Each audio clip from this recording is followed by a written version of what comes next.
44장 1절부터 34절 마지막까지 말씀을 같이 합독합니다.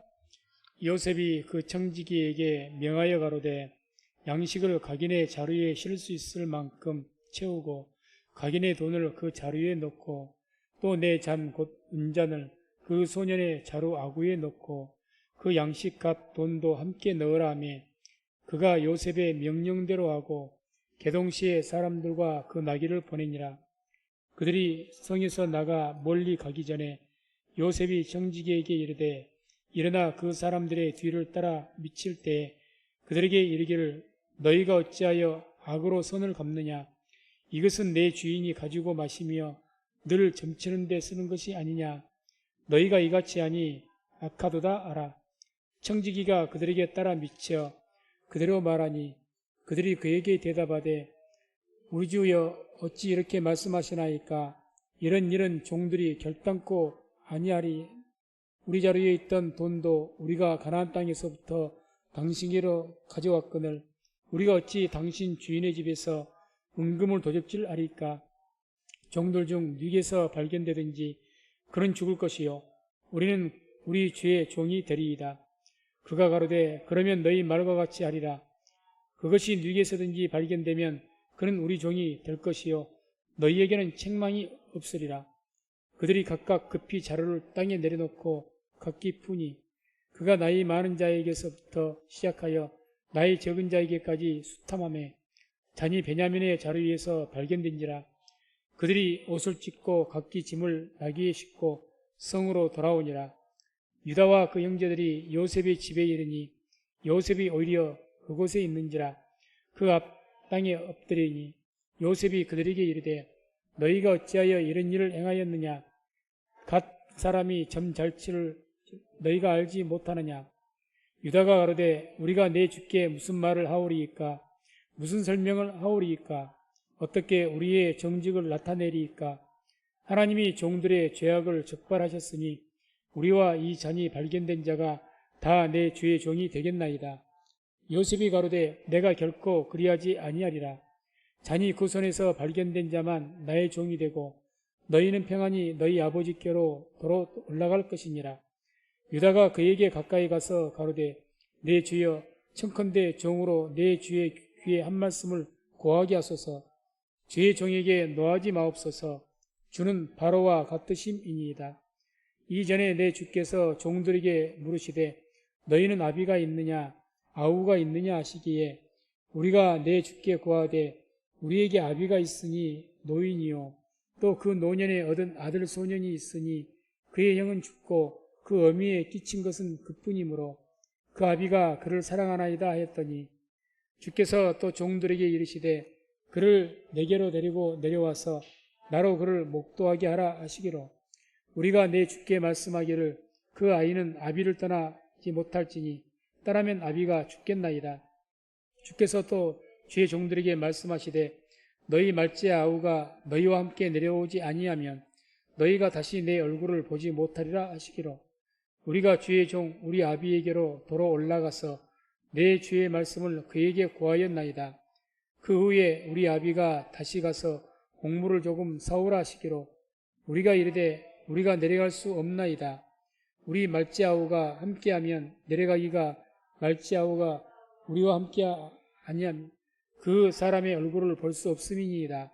주의 종 우리 아비가 우리에게 이르되 너희도 알거니와 내 아내가 내게 두 아들을 낳았으나 하나는 내게서 나간 고로 내가 말하기를 정령 찢겨 죽었다 하고 내가 지금까지 그를 보지 못하거늘 너희가 이도 내게서 취하여 가려한즉 만일 재해가 그 몸에 미치면 나의 흰머리로 슬피 음부로 내려가게 하리라 하니 아비의 생명과 아이의 생명이 서로 결탁되었거늘 이제 내가 주의 종 우리 아비에게 돌아갈 때에 아이가 우리와 함께 하지 아니하면 아비가 아이의 없음을 보고 죽으리니 이같이 되면 종들이 주의 종 우리 아비의 흰머리로 슬피 음부로 내려가게 함이니이다. 주의 종이 내 아비에게 아이를 담보하기를 내가 이를 아버지께로 데리고 돌아오지 아니하면 영영이 아버지께 죄를 지으리다 하였사오니 청컨대 주의 종으로 아이를 대신하여 있어서 주의 종이 되게 하시고 아이는 형제와 함께 도로 올려보내소서. 내가 어찌 아이와 함께 하지 아니하고 내 아비에게로 올라갈 수 있으리까? 두렵건대 죄가 내 아비에게 미침을 보리이다. 아멘. 오늘 말씀은 요셉이 형제들에 대해서 이른바 은잔 시험이라고 하죠. 은잔을 그들 곡식 자루에 다시 넣어서 훔쳤다고 누명을 씌우고 그런 시험을 통해서 이렇게 형제들의 시험하는 그런 내용입니다. 그래서 1절, 6절의 내용은 이제 그 은잔 시험하기 위해서 자루 속에 요셉이 청지기에게 몰래 베냐민 그 동생의 곡식 자루에다 은잔을 숨겨서 넣어라 이렇게 명령을 한 내용이 나옵니다. 보면은 요셉이 그 청지기에게 명하여 가로되 양식을 각인의 자루에 실을 수 있을 만큼 채우고 각인의 돈을 그 자루에 넣고 또 내 잔 곧 은잔을 그 소년 자루 아구에 넣고 그 양식값 돈도 함께 넣어라 하며 그가 요셉의 명령대로 하고 개동시에 사람들과 그 나귀를 보내니라. 그들이 성에서 나가 멀리 가기 전에 요셉이 청지기에게 이르되 일어나 그 사람들의 뒤를 따라 미칠 때에 그들에게 이르기를 너희가 어찌하여 악으로 손을 갚느냐? 이것은 내 주인이 가지고 마시며 늘 점치는 데 쓰는 것이 아니냐? 너희가 이같이 아니 악하도다 하라. 청지기가 그들에게 따라 미쳐 그대로 말하니. 요셉이 이제 그렇게 시킨 거죠. 그래서 은잔을 숨겨서 쫓아가서 왜 훔쳐가지고 왔느냐? 왜 선을 악으로 갚느냐? 그렇게 해서 다시 체포해 와라. 그렇게 명령을 한 거죠. 그래서 여기 말씀 보면은 우리가 좀 오해할 수 있는 잘못 부분이 5절이죠. 이것은 내 주인이 가지고 마시며 늘 점치는데 쓰는 것이 아니냐. 그러면 꼭 요셉이 무슨 그 은잔을 가지고 하나님 믿는 사람이 마술사들 같이 점을 치는. 그래서 당시 애굽에서는 실제로 그런 마술사들이 많이 있답니다. 큰 은 그릇에다가 물을 이렇게 담아가지고 그 물 움직임을 보고 점을 치는 그런 마술사들이 많았다는 거예요. 그래서 그런 마술사들에게는 그런 은잔이 굉장히 귀한 거, 어떤 재산보다도 어떤 자기들이 믿는 신에 의해서 답을 받는 그런 도구니까. 그래서 그런 누명을 씌운 거죠. 그러니까 이것은 요셉이 그런 점을 쳤다는 것이 아니라 지금 그 형제들에게 꼼짝 못하게 누명을 씌우기 위해서 큰 죄로 씌우기 위해서 이렇게 한 겁니다. 일반적인 물건 훔친 것 가지고는 안 되고 아주 뭐 꼼짝 못하게. 그래서 가장 누가 들어도 아 그런 죄라면은 뭐 저것들은 죽어 마땅하다 이렇게 생각할 정도의. 그래서 뭐 요셉이 점치는 그런 사람은 아니었기 때문에 아마 그렇게 해서 큰 누명으로 뒤집어 씌우기 위해서 이렇게 한 것 같습니다. 그렇게 뒤집어 씌우니까 7절 9절이 그 야곱의 아들들의 반응이 나옵니다. 어떻게 반응합니까? 그들이 그에게 대답하되 우리 주여 어찌 이렇게 말씀하시나이까? 이런 일은 종들이 결단코 아니하나이다. 우리 자루에 있던 돈도 우리가 가나안 땅에서부터 당신에게로 가져왔거늘 우리가 어찌 당신 주인의 집에서 은금을 도적질하리이까? 종들 중 누구에게서 발견되든지 그는 죽을 것이요 우리는 우리 주의 종이 되이다. 그리고 이야기한 이제 청지기가 요셉의 청지기가 왜 이렇게 너희가 선을 악으로 갚느냐?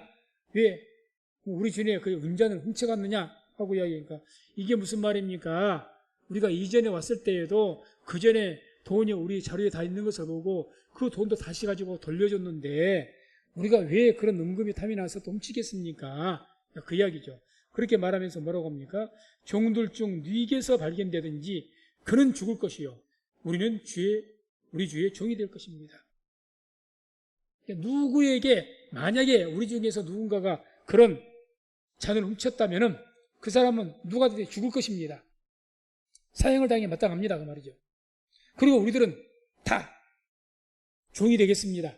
이게 뭘 이야기하는 겁니까? 그만큼 자신들은 결백하다는 것을 이야기하는 거죠. 결백합니다. 우리는 절대 그렇지 않았습니다. 그래서 아주 호언장담을 한 거죠. 쉽게 말하면. 뭔가 지금 당신들이 잘못 알고 왔습니다. 우리 중에는 아무도 그런 사람이 단연코 없습니다. 그렇게 이제 이야기를 한 거죠. 그러니까 이제 10절을 보면 이 청지기가 이야기하죠. 대답을 합니다. 10절. 그가 가로되 그러면 너희 말과 같이 하리라. 그것이 네게서든지 발견되면 그는 우리 종이 될 것이요 너희에게는 책망이 없으리라. 여기서 이렇게 이 청지기의 말을 잘 봐야 됩니다. 뭐라고 얘기합니까? 만약에 그 은잔이 너희들 중에서 누구에게인가 발견이 되면 그 발견되어진 그 훔쳐갔다고 일컬어지는 그 사람은 우리 종이 될 것이고 나머지 너희들 10명은 어떻게 돼요? 그냥 아무 혐의가 없다. 딱 한 사람만 체포해 갈 것이다. 그 말입니다. 너희들 말과 같이 뭐 훔쳐간 사람 죽여버리고 너희들은 다 종으로 삼고 그렇게 하지 않고 은잔을 훔쳐간 자만 체포해서 종으로 데려가고 너희들은 석방할 것이다. 이런 이야기를 한 거죠. 그래서 이제 11절 13절 보면 수색을 하죠. 자루를. 그래서 보세요. 11절 13절 보면 그들이 각기 급히 자루를 땅에 내려놓고 각기 푸니 그 나이 많은 자에게서부터 시작하여 나이 적은 자에게까지 수탐하며 잔이 베냐민의 자루에서 발견된지라. 그들이 옷을 찢고 각기 짐을 나귀에 싣고 성으로 돌아오니라. 얼마나 기가 막혔을까요? 너무 황당할 겁니다. 그리고 하필이면 그 은잔이 누구에게서 발견됐습니까? 베냐민. 누구보다도 베냐민이 잡혀서는 안 되죠. 베냐민이 많이 잡혀서 못 데려가면 아버지가 죽을 판인데 하필 베냐민의 그 자료에서 나온 거예요. 의도적으로 그렇게 한 거죠, 요셉이. 그래서 보면 11절 보면 그들이 각각 급히 자루를 땅에 내려놓고 각기 푸니 이렇게 각각 그러니까 자 수탐한다. 너희들에게서 누군가가 은장을 훔쳐갔다 그러니까 우리는 절대 그렇지 않습니다.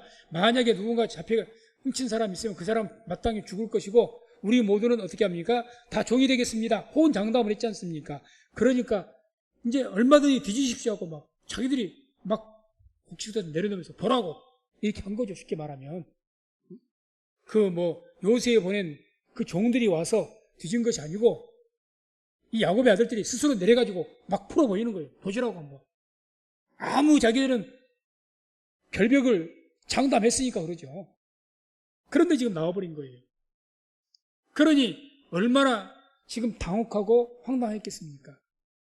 기가 막힌 거죠. 그래서 다시금 할 수 없이 아무 왜 증거가 나와버렸으니까 아무 할 말 없이 다시금 이제 애굽으로 체포돼서 돌아갑니다. 아마 이때 참 이 야곱의 형제들 기가 막혔을 겁니다. 2번이나 누명을 쓴 것 아닙니까? 처음 와서는 정탐꾼이라고 간첩이라고 누명을 써서 그 힘든 꼴을 당했는데 2번째는 이제는 도적이라고 이렇게 누명을 씌워졌으니 기가 막힐 일일 겁니다. 그것 하필이면 베냐민 자료에서 발견되니까. 자, 돌아와서 이제 요셉 앞에 다시 다 무릎을 꿇고 다 숙였습니다. 거기서 이제 요셉 총리가 형제들에게 추궁을 하죠. 추궁을 하고 그 추궁에 대한 유다가 대표로 형제들을 대표해서 그 유다가 이 대답을 합니다. 그게 14절에서 17절까지 나오죠. 보면 유다와 그 형제들이 요셉의 집에 이르니 요셉이 오히려 그곳에 있는지라 그 앞 땅에 엎드리니 요셉이 그들에게 이르되 너희가 어찌하여 이런 일을 행하였느냐 나 같은 사람이 점 잘 칠 줄을 너희가 알지 못하였느냐 유다가 가로되 우리가 내 주께 무슨 말을 하오리까 무슨 설명을 하오리까 어떻게 우리의 정직을 나타내리까 기가 막힌 거죠. 하나님이 종들의 죄악을 촉발하셨으니 우리와 이 잔이 발견된 자가 다 내 주의 종이 되겠나이다. 요셉이 가로되 내가 결코 그리하지 아니하리라. 잔이 그 손에서 발견된 자만 나의 종이 되고 너희는 평안히 너희 아버지께로 돌아 올라갈 것이니라. 자, 이제 요셉 앞에서 다시 추궁을 당했죠. 너희가 감히 어떻게 해서 나의 가장 귀한 그런 은장 훔쳐갔느냐 하고 추궁하니까 이제 증거물이 나왔으니까 우리가 뭔 말을 하겠습니까 하고 이 유다가 하는 말 중에 중요한 말을 합니다. 16절 보면 이렇게 말하죠. 하나님이 종들의 죄악을 적발하셨으니 우리와 이 잔이 발견된 자가 다 내 주의 종이 되겠나이다. 하나님이 종들의 죄악을 적발하셨습니다. 본인들이 이거 훔쳤어요? 안 훔쳤어요? 안 훔쳤습니다. 그 하나님께서 무슨 죄를 적발하셨다는 겁니까? 지금 은잔을 훔쳤다는 그 죄를 적발했다는 것이 아니라 하나님께서 우리 모든 형제들이 그렇게 감추고 싶었던 그 요셉을, 동생을 그렇게 팔아버렸던 죄, 그 죄를 우리는 아버지에게도 숨기고 누구에게도 말하지 않고 감추고 지금까지 살아왔는데 하나님께서 지금 우리가 그 죄를 물으셔서 이 죄값품을 그 피값을 당하게끔 하게 하기 위해서 그 죄가 드러나게 하셨다. 그 의미라는 겁니다. 그런 의미. 그 일이 언제 있었습니까? 요셉 한 일이 20년이 넘었습니다. 그렇죠? 그 일을 20년이 훌쩍 지난 이제 와서 하나님께서 만천하에 드러내놓고 은잔의 그 어떤 것을 통해서 그들의 죄를 스스로가 이제 인정을 하는 거예요. 지금 은잔을 훔쳤다는 죄는 자기들이 없죠. 그런 적이 없으니까. 그런데 요셉으로 그렇게 팔았던, 동생으로 그렇게 했던 그 죄악이 그렇게 숨기고 숨겼는데 하나님께 드러내버리셨다. 축발이. 우리가 그러니 뭔 말 하겠습니까?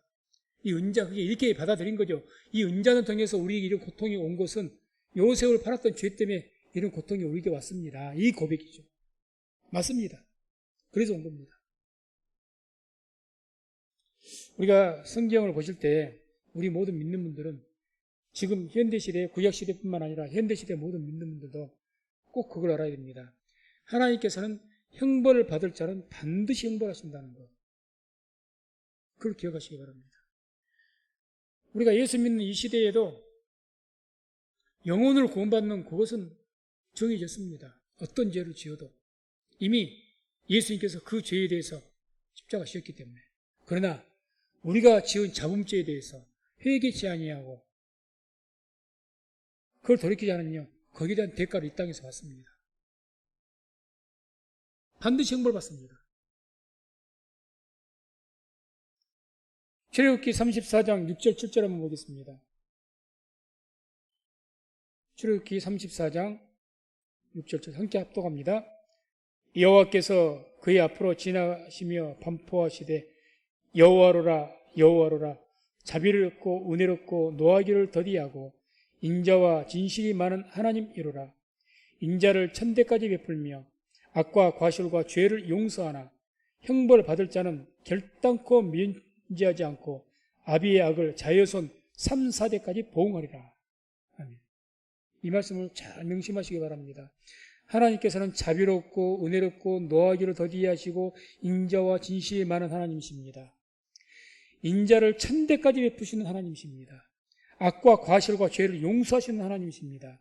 그러나 형벌받을 자는 결단코 면제하지 않는다고 했습니다. 이게 무슨 말일까요? 하나님께 자비로우시다면서 또 형벌받을 자는 그럼 누가 형벌을 받을 자입니까? 누가 형벌받을 자라서 그 형벌받을 자는 결단코 면제하지 않고 그 아비의 악을 그 당사자뿐만 아니라 자여손 3, 4대까지 당대에 아비가 죄를 지었는데 그 다음에 후대 이제 아들이나 손자가 대신 그것을 받을 수 있다는 거죠. 성경이 실제로 그렇게 했습니다. 민수기 14장 18절도 똑같은 이야기가 나옵니다. 여호와는 노하기를 더디하고 인자가 많아 죄악과 과실을 사하나 형벌 받을 자는 결단코 사하지 아니하고 아비의 죄악을 자식에게 갚아 3, 4대까지 이르게 하리라 하셨나이다. 그래서 중요한 것은 이 말씀이죠. 형벌 받을 자는 결단코 사하지 아니하고 그 형벌 받을 자를 구체적으로 누구를 말하는가? 우리가 율법을 어겨도 우리가 심지어 살인죄를 지어도 어떨 때는 모든 율법을 어겨도 예수 믿는 자는 다 구원받지 않습니까? 영혼 구원받고. 그러니까 회개를 하면 너가 그것에 사함 받는데 만약에 회개치 아니하면 반드시 그 형벌이 너에게 그 형벌이 임하든 그 저주가 임하든지 너의 자손에게 임하든지 3, 4대까지 갚은다고 하셨습니까? 실제로 그렇게 하셨다니까. 성경에 증거를 드릴게요. 그럼 형벌 받을 자는 구체적으로 누구를 지금 형벌 받을 자라고 이야기하는가? 어떤 죄? 고범죄를 지은 자 말합니다. 고범죄라는 것은 고의적인 범죄입니다. 실수로 지은 범죄가 아니죠. 의도적으로 뻔히 알면서도. 그게 민수기 35장 16절 17절 보면 거기에서 이제 고살자에 대해서 나오죠. 고살자라는 것은 고의적으로 사람을 죽인 자, 살인을 해도 오늘날 같은 과실치사가 아니죠. 고의적으로 원한을 범해가지고 또 남의 돈을 빼앗기 위해서 고의적으로 사람 죽인 자, 이것은 반드시 형벌을 준다는 겁니다. 근데 성경 전체의 흐름은 살인죄뿐만 아니라 어떤 범죄가 됐든지 고의적인 범죄에 대해서 다 이야기합니다. 그래서 민수기 35장 31절을 보면 이런 말씀이 나오죠. 35장 30절. 살인죄를 범한 고살자의 생명의 속전을 받지 말고 반드시 죽일 것이며. 생명의 속전, 그러니까 고살자, 고의적으로 사람 죽이지 않는 자는 생명의 속전을 받거나 또는 그 사람이 도피성으로 도망가거나 이랬을 때는 못 죽이게 돼 있습니다.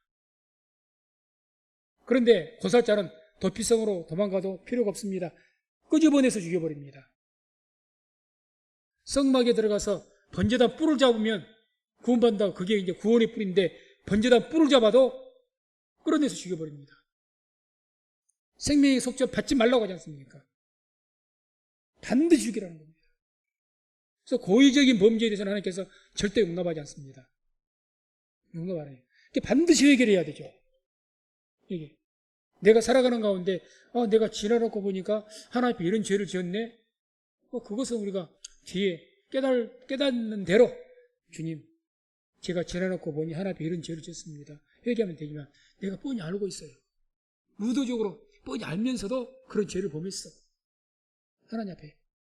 모른 죄하고 있었습니다. 반드시 하나님 형벌하십니다. 그냥 안 넘어가십니다. 그걸 우리가 기억해야 된다는 거죠. 그래서 베드로후서 2장 9절 10절을 보면 이 말씀과 같이 베드로후서인데 베드로 전서를 찾았네요. 베드로후서입니다. 2장 9절 10절을 보면 제가 읽어드립니다. 주께서 경건한 자는 시험에서 건지시고 불의한 자는 형벌 아래 두어 심판날까지 지키시며 육체를 따라 더러운 정욕 가운데서 행하며 주관하는 일을 멸시하는 자들을 특별히 형벌하실 줄을 아시느니라. 그러니까 육체를 따라 더러운 정욕 가운데서 행하며 주관하는 일을 멸시하는 자들, 하나님을 멸시하게 죄를 의도적으로 저는 그것이 알면서 죄를 지는 것을 하나님을 멸시하는 거죠. 우습게 여기는 거죠. 도적질하지 말라고 했는데 알지 않습니까? 그 범죄인지. 그런데 뻔히 하나님의 계명을 하면서 도적질을 해요. 회개치 다니면서 계속해서. 그게 하나님 멸시한 거죠. 간음죄 짓지 말라고 했습니다. 십계명에서 나온 이야기잖아요. 그럼 몰라요? 뻔히 알아. 알면서도 의도적으로 간음죄를, 그리고 회개치도 않고. 그게 하나님 멸시한 거죠. 하나님 멸시한 게 뭐가 멸시하는 것이냐? 가장 크게 하나님 멸시한 것이 하나님의 말씀을 대놓고 어겨버린 겁니다. 우리도 그러지 않습니까? 우리 자녀가 되든지 우리 아랫 사람들이 내 앞에서 면전에서 어떤 말을 해 명령을 했는데 대놓고 말 안 들어버린 거. 그것까지 악한 것이 없죠. 그 사람 얼굴을 갖다 싹 똥칠해버린 거죠, 그냥. 그게 얼마나 큰 죄인 줄 아십니까? 큰 죄죠. 그래서 이들은 담대하고 고집하여 떨지 않고 영광 있는 자를 회방하거든요. 이들은 담대해요. 뭐에 담대해요? 죄를 짓는데 담대합니다. 고집하고 떨지도 않고 두려워하지도 않고 영광 있는 자, 거룩한 자들을 그냥 막 대놓고 거기 두려움이 없어요.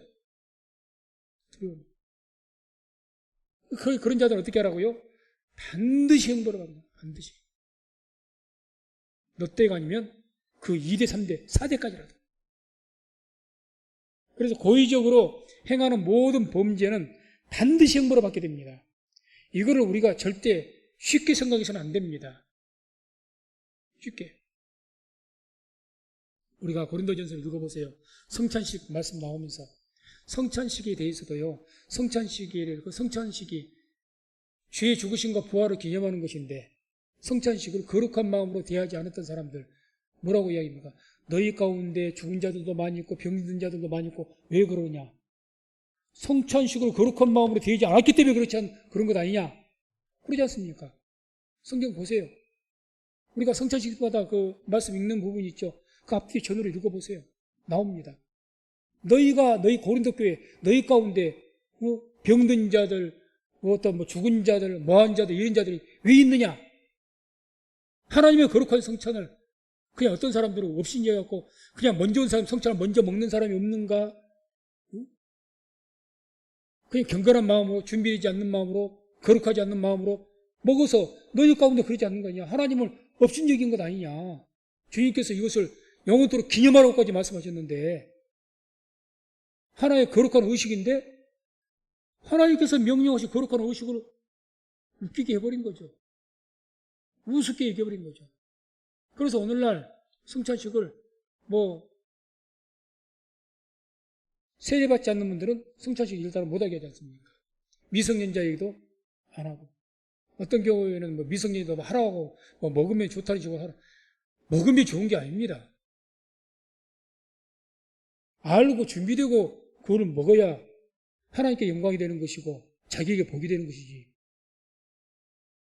먹으면 무조건 축복이 된답니까? 아니죠.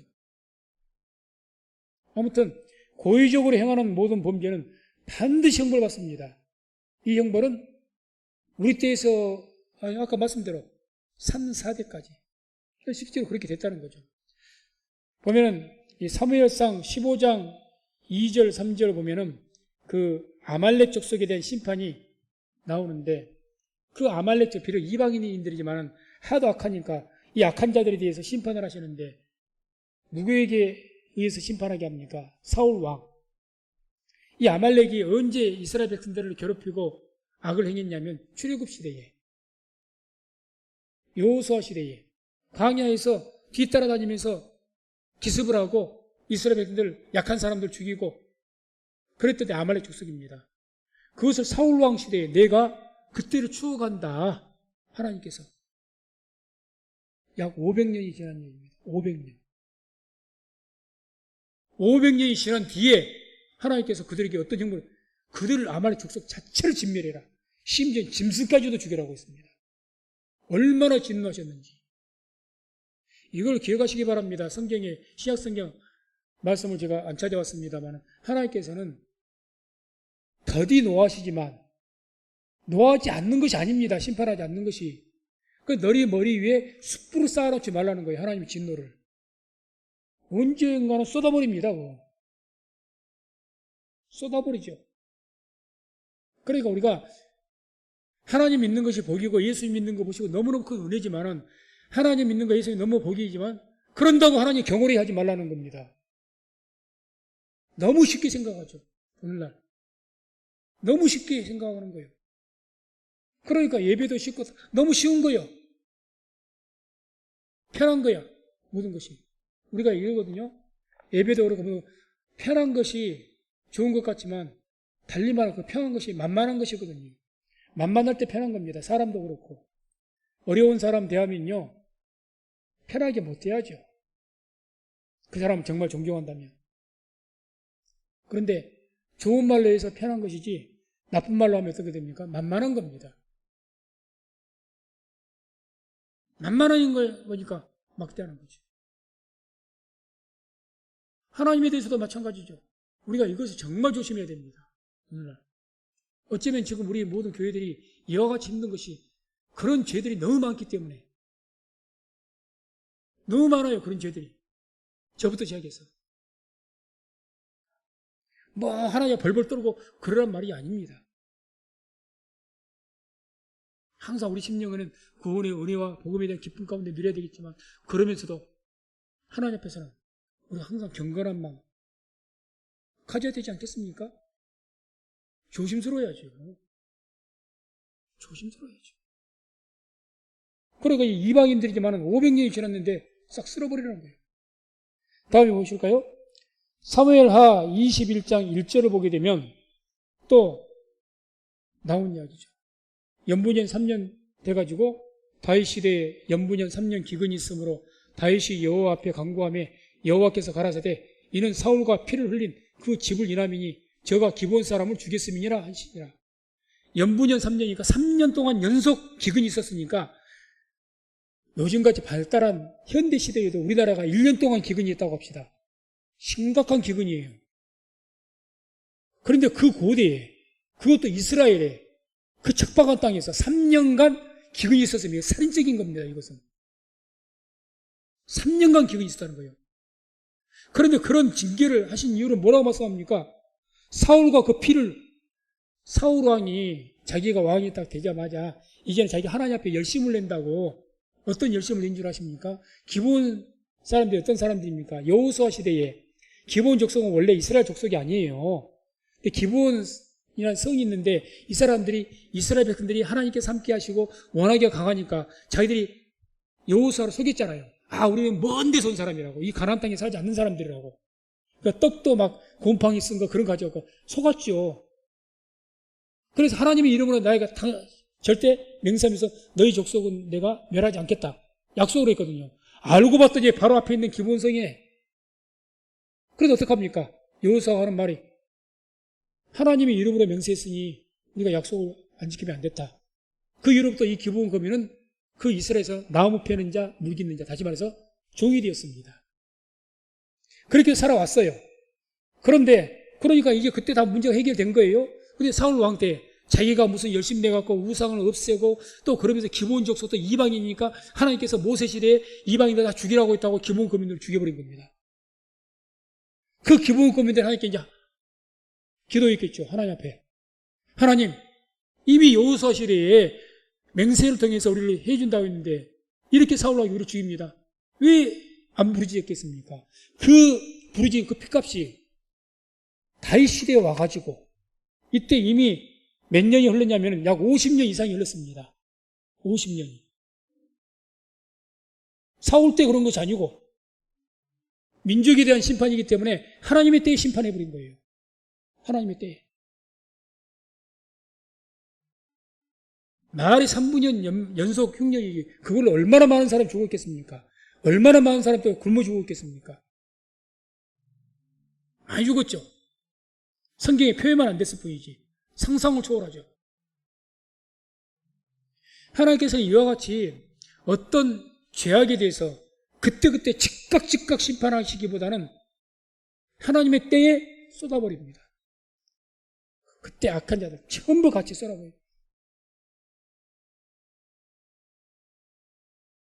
자, 사무엘하 15장 13절도 보게 되면 다윗 개인이 밧세바를 가늠했고 그 남편 우리아를 간접적으로 청부살인해서 죽였지 않습니까? 그 죄를 언제 죄값으로 물었습니까? 형벌. 압살롬이 반역하면서 그 죄값을 치르게 됐는데 그게 바로 그 죄를 짓고 20년 뒤입니다. 20년 뒤. 20년 뒤. 그게 사무엘하 15장 13절. 그때 이제 압살롬에게 모든 국민들의 마음이 전부 돌아가 버린 거예요. 그래서 압살롬 힘을 얻어가지고 반역을 일으켜버린 것 아닙니까? 그래서 저도 그런 생각을 많이 합니다. 개인적으로. 어쩌면 저도 20년이 넘게 이제 목회를 이렇게 해왔는데 목회가 이렇게 힘들고 어려운 건 하나님 앞에서 내가 잘못한 것들이 많이 있으니까 그런 것이 있을 수가 있겠다. 100번 인정을 합니다. 인정을 하죠. 중요한 건 한 가지는 우리가 그걸 알아야 된다는 거죠. 우리가 짓고 있는 범죄, 혹이라도 감추고 있는 범죄가 있다면 사람은 속아도 하나님께서 속지 않으시고 하나님께서 그 진노의 그 숲을 머리 위에 쌓고 계신다는 것. 그걸 우리가 기억하고 항상 하나님 앞에 그래 하나님 경외하라고 그래요. 경외하라. 중요하다. 생벌 받을 자는 결단코, 오직 결단코라는 말을 한 거예요. 결단코 면제하지 않는다. 반드시 그 죄값 묻는다. 우리나라 민족이 다 일본을 좋아하는 분들은 없을 겁니다. 다 대부분 다 일본을 싫어하는데 저 역시도 일본을 그냥 미워합니다. 그러면서도 마음속에 일본이 저렇게 돌이키지 않으니까 계속 속으로 그런 생각을 많이 합니다. 저렇게 하다가 저 사람들 언젠가는 핏값을 제대로 받을 겁니다. 그 핏값이 있기 때문에 그동안 많은 재앙도 있었지만은 저렇게 핏값 받은 거죠. 얼마나 많은 사람 죽였습니까, 일본이? 전쟁 일으켜서. 아시아 쪽에 얼마나 많은 사람 죽인 줄 알아요? 우리나라뿐만이 아니죠. 어마어마하게 많은 악행을 행했죠. 그런데도 회개하지 않는데요. 지금도 잘했다고 하는데요. 두고 보세요. 반드시 하나님께서 핏값 받습니다. 그들에게. 핏값 받죠. 성경에 나온 구약에 보세요. 반드시 그 피 흘린 자의 뱃값을 받을 것이라고 하지 않습니까? 핏값. 그게 무서운 말씀이거든요. 억울한 자, 무죄한 자의 피 흘린 자. 그걸 그냥 반드시 3, 4대가 넘어 수백 년이 지나도 반드시 갚아낸다는 거죠. 받아낸다. 그게 하나님의 말씀이니까 그대로 될 겁니다. 두고 보세요. 어떻게 돼요? 다음에 이제 18절에서 24절 보면 이런 말이 나옵니다. 유다가 요셉 총리 앞에서 하소연을 합니다. 이 요셉이 이 추궁을 하니까 하소연을 하죠. 뭐라고 하소연합니까? 유다가 그에게 가까이 가서 가로되 내 주여 청컨대 종으로 내 주의 귀에 한 말씀을 고하게 하옵소서. 주의 종에게 노하지 마옵소서. 주는 바로와 같으심이니이다.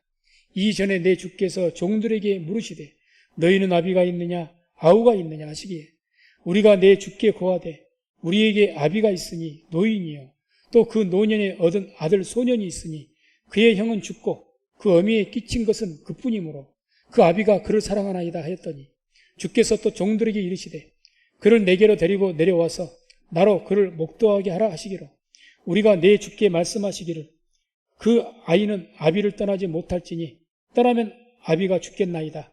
주께서 또 주의 종들에게 말씀하시되 너희 말째 아우가 너희와 함께 내려오지 아니하면 너희가 다시 내 얼굴을 보지 못하리라 하시기로 우리가 주의 종 우리 아비에게로 돌아 올라가서 내 주의 말씀을 그에게 고하였나이다.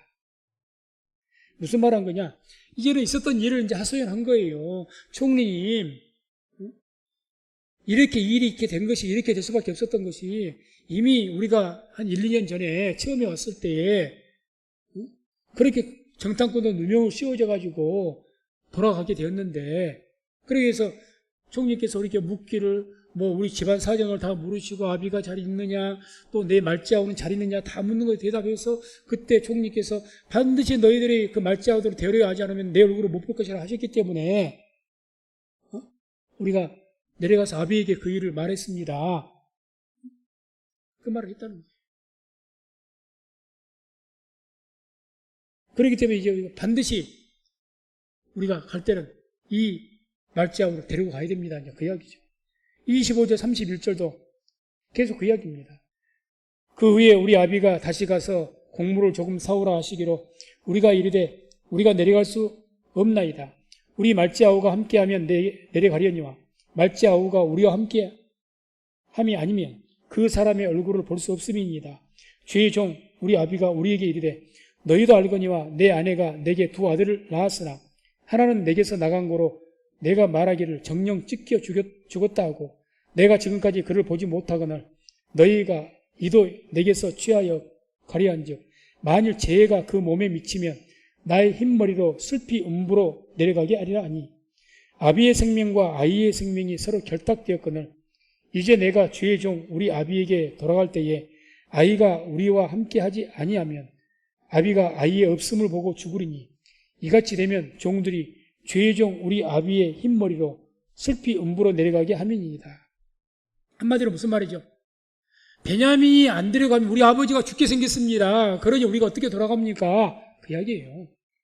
아버지가 우리 말자든지 어떤 이유로도 안 데리고 가면 우리 아버지는 죽습니다. 그러니 그냥 돌아갈 수는 없다는 거죠. 그 이유에 설명한 겁니다. 그러면서 이제 유다가 계속해서 요셉에게 이렇게 자기가 베냐민을 대신해서 잡히겠다, 담보하겠다고 이야기합니다. 담보하겠다. 그게 32절, 34절에 나옵니다. 주의 종이 내 아비에게 아이를 담보하기를 내가 이를 아버지께로 데리고 돌아오지 아니하면 영영이 아버지께 죄를 지으리다 하였사오니 청컨대 주의 종으로 아이를 대신하여 있어서 주의 종이 되게 하시고 아이는 형제와 함께 도로 올려보내소서. 내가 어찌 아이와 함께 하지 아니하고 내 아비에게로 올라갈 수 있으리까? 두렵건대 죄가 내 아비에게 미침을 보리이다. 한마디로 지금 이 유다가 뭘 이야기한 겁니까? 내가 대신 잡히겠습니다. 그 이야기예요. 우리 동생 베냐민만큼은 살려달라. 이것을 보기 위해서 요셉이 지금 은잔을 시험한 거예요. 옛날에 그 형제들이 어떻겠습니까? 자기 하나를 형들이 단합해서 자기 하나를 죽이려고 하고 팔았지 않습니까? 그러니 과연 이렇게 동생을 이렇게 죽이려고 했던 형제들이 또 이렇게 베냐민을 해야 하지 않겠느냐? 그걸 시험해 본 거예요. 그것을. 혹이라도 또 이렇게 베냐민이 억울하게 됐으니까 그러면 베냐민만 잡히고 우리는 갈랍니다. 그러는지 안 그러는지 보는 거예요, 지금. 그런데 다행히 유다가 앞장서가지고 내가 대신 담보 잡히겠습니다. 내가 대신 죽든지 우리 모두가 같이 종이 되겠습니다. 다 그러지 않습니까? 그러니까 이제 우리가 다음 주에 보겠지만 그냥 요셉이 모든 것을 풀고 자기 정체를 드러내는 거죠. 눈물을 흘리면서.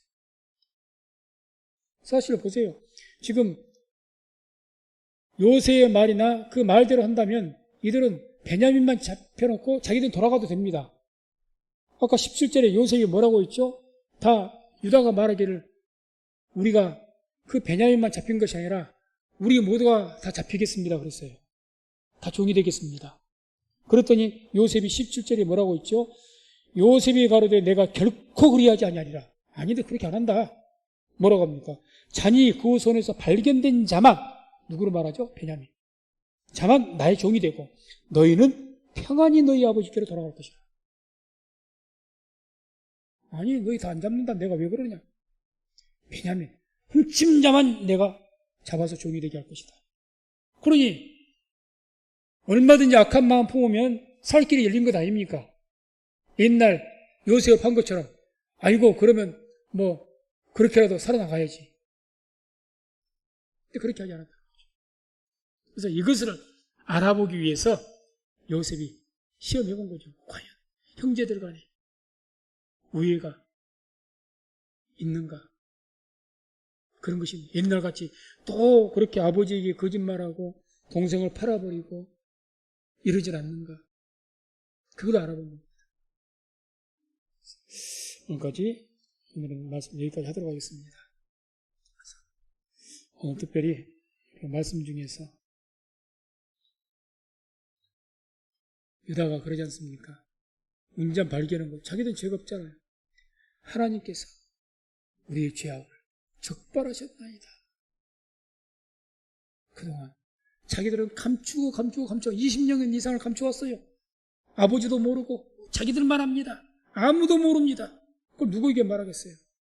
하나님께서 하셔가지고 20년 후에 적발하셔가지고 징계하신 거죠. 징계하신 거죠. 그래서 항상 우리가 하나님께서는 죄를 극렬하게 미워하십니다. 극렬하게 미워하시죠. 그래서 너는 그 죄에 대해서 모양이라도 흉내라도 내지 말라. 죄에 대한 모양도 내지 말아라. 극렬하게 미워하시죠. 그러나 아무리 큰 죄라도 우리가 눈물을 흘리면서 우리 옷을 찢고 우리 마음을 찢고 회개하면 또한 다 용서하실 줄로 믿습니다. 그러니 그런 하나님의 긍휼과 사랑을 믿으시고 또한 한편으로는 하나님께서는 회개하지 않는 그 죄에 대해서는 반드시 그냥 넘어가시지 않는다는 것도 함께 기억하시면서 우리가 살아가면서 모든 죄 앞에서 회개하고 다 하나님께 용서받고 하나님의 사랑과 우리 가운데 살아갈 수 있는 저와 우리 모든 성도님들 다 되시기를 주의 이름으로 축원을 드립니다. 기도하겠습니다.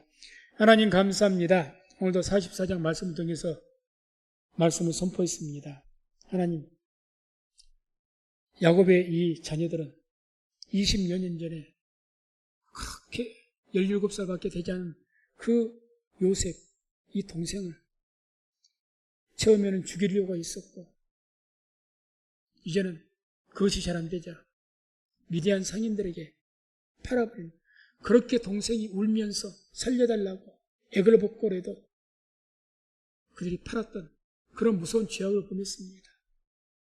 이들은 그 사실을 아버지에게도 숨겼고 주위의 모든 사람들에게도 아무도 모르게 20년 이상을 감춰왔었습니다.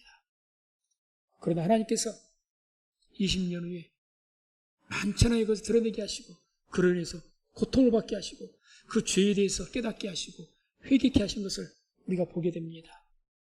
하나님, 주의 말씀에도 주께서는 형벌 받을 자는 결단코 면치 아니하고 형벌을 하신다고 말씀합니다. 그것도 산 4대에 이르기까지 보응한다고 말씀합니다. 우리가 하나님을 믿고 그 믿음 안에서 은혜 가운데 누리되 또 한편으로는 하나님의 이런 어미하심도 우리가 함께 기억하면서 우리가 하나님을 두려움 가운데 우리가 섬기게 되기를 원합니다. 혹이라도 우리 삶 속에서 감추고 있었던 그런 어떤 죄악들이 있다면 순간순간 하나님 앞에 회개하면서 다 털어버리게 하시고 회개함을 통해서 깨끗하게 죄사함 받고 하나님의 용서하심과 사랑을 회복할 수 있는 우리 모두가 되게 도와주옵소서.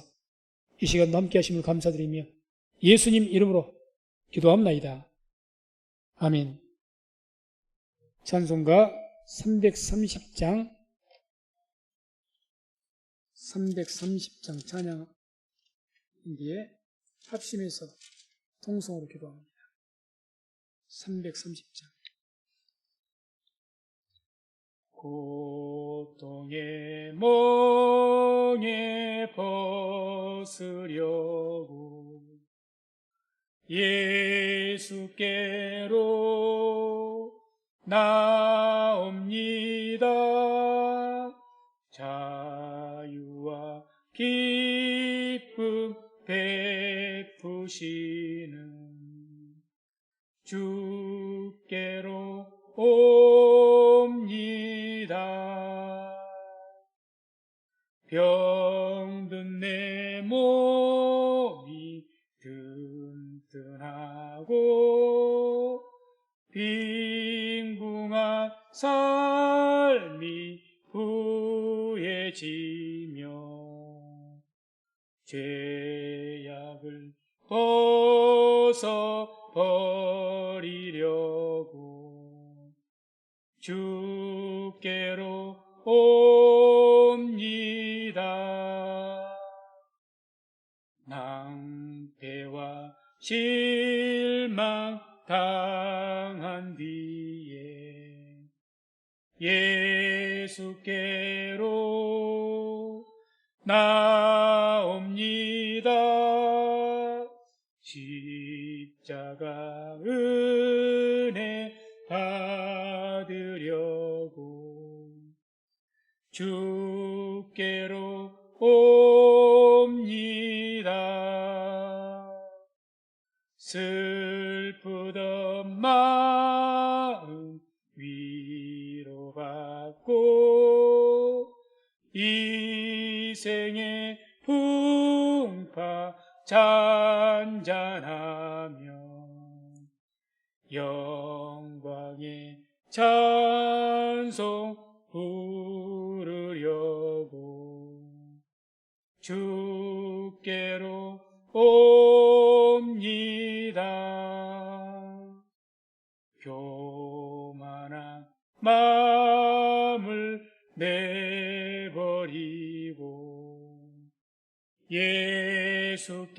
예수께로 나옵니다. 복되신 말씀 따르려고 주께로 옵니다. 실망한 이 몸 힘을 얻고 예수의 크신 사랑받아 하늘의 기쁨 맛보려고 주께로 옵니다. 죽음의 길